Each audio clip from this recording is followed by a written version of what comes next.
Media సంస్థలపై BRS చేస్తున్న దాడిని ఖండించారు మైనంపల్లి హనుమంతరావు. మరోసారి ఎవరిపైనైనా దాడి చేస్తే తాము నమస్తే తెలంగాణ టీ న్యూస్ ఆఫీసులపై దాడి చేస్తామని హెచ్చరించారు. ఎంతమంది పోలీసులు వచ్చినా ఆపలేరన్నారు. యూట్యూబ్ ఛానల్స్ కు డబ్బులిచ్చి తప్పుడు కూతులు కోయిస్తున్నారని మండిపడ్డారు.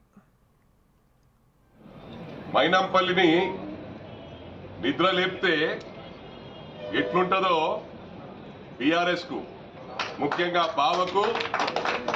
బావ మరిదికి చూయిస్తా, సుక్కలు చూయిస్తా. ఈరోజు యూట్యూబ్ ఛానల్ పెట్టుకొని కిరాయి వాళ్లకు 10 లక్షలు 5 లక్షలు ఇచ్చి మాట్లాడిపిస్తున్నారు.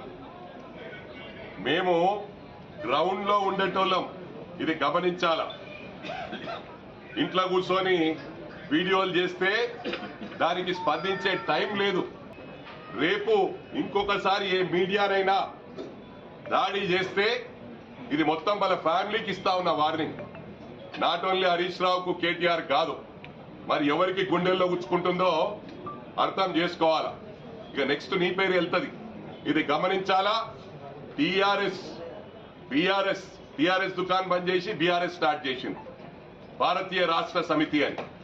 ఆ రోజు మహారాష్ట్రలో మేము కూడా అదే పార్టీలు ఉన్నాం.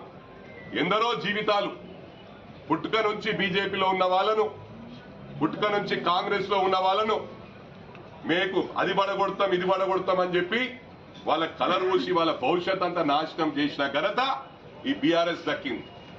మళ్ళీ అలా బీఆర్ఎస్ పోయి ఆంధ్ర తెలంగాణ ఫీలింగ్ తెస్తా ఉన్నారు.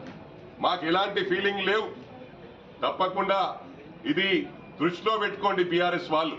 ఇంకొకసారి దేనిపైన దాడి చేసిండ్రు అనుకో బిడ్డ, మీ టీ న్యూస్ మీద, మీ నమస్తే తెలంగాణ మీద రాష్ట్రం పోలీస్ మొత్తం ఉన్నా ఎవరేం చేయలేరని చెప్పి కూడా సందర్భంగా తెలియజేస్తా ఉన్నా.